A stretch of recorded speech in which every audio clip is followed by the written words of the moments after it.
Paul nanyanya ini banget, scientific banget. Kita ngobrol aja kali ini, boleh? Makna tuh satu hal yang sering kita omongkan tapi mungkin nggak paham maknanya. Karena makna itu sendiri is in Arabic.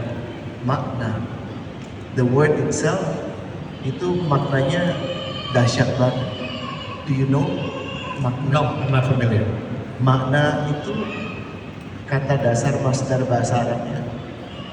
Boleh? Yang punya bahasa di kiri sebenarnya.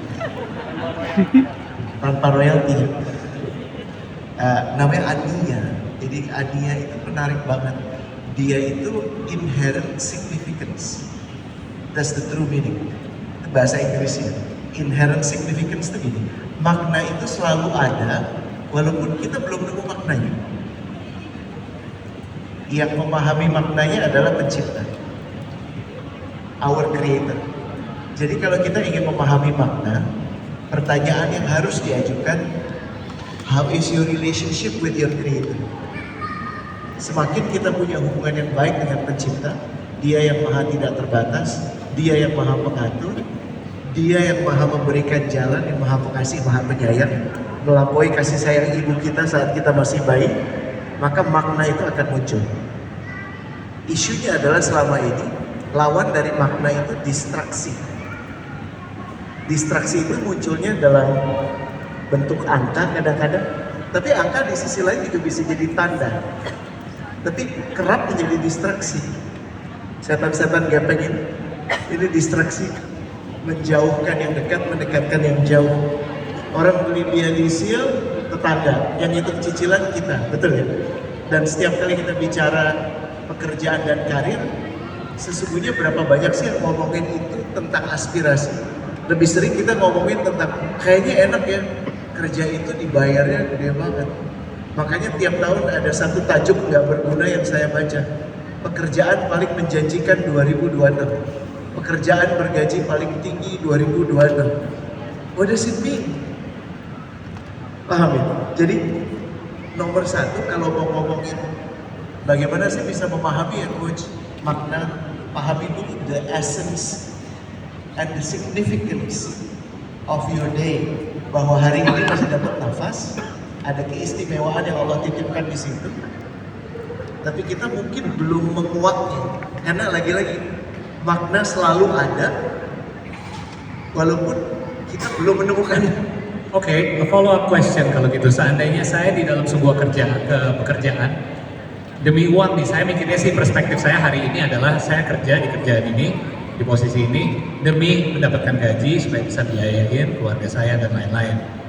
Apakah maksudnya saya harus lebih baik untuk menemukan makna di kerjaan saat ini, atau justru mencari jalur lain yang lebih cocok untuk artinya hidup saya?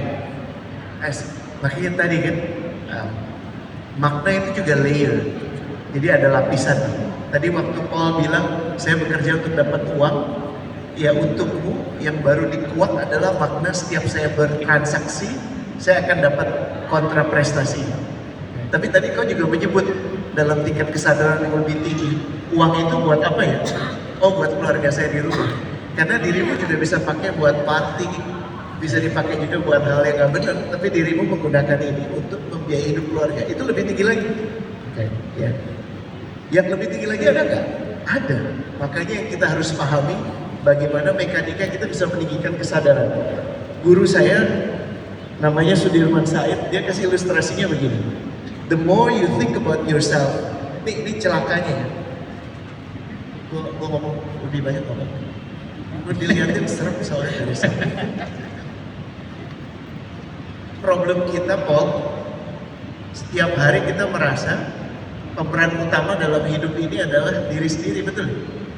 Bangun pagi, mikir nanti saya mau kemana, gue mau naik apa, gue makan apa, gue ketemu siapa, betul ya? Jadi sejatinya kita dilatih untuk hanya memikirkan diri. Jadi tingkat kesadarannya baru diri. Tapi orang-orang tertentu dia berhasil menembus itu. Nah, makanya ini yang saya maksud Pak Sudirman saya itu bilang gini, kalau yang lo pikir itu hanya dalam kapasitasmu, maka naik turun yang kau pikirkan adalah naik turunmu. Paham ya? Bolpen ini. Tapi kalau yang kau pikirkan keluarga, kau memikirkan keluarga, maka naik turunnya keluarga adalah naik turunmu. Jika kayak Ismail, Muhammad, yang dipikirkan adalah zahir, usahanya yang banyak itu, maka setiap usahanya naik turun, itulah naik turun keluarganya, itulah naik turun dia. Dan lebih besar lagi, lebih besar lagi, lebih besar lagi. Beruntunglah mereka yang memikirkan jauh melampaui dirinya, bahkan sudah hampir-hampir tidak memikirkan dirinya. Siapa? Rasulullah Shallallahu Alaihi Wasallam. Bukankah kata-kata terakhirnya umati umati? Apa untungnya dia mikirin lo sama gue? Gak ada. But for him is everything. Nah itu yang dimaksud tingkat kesadaran.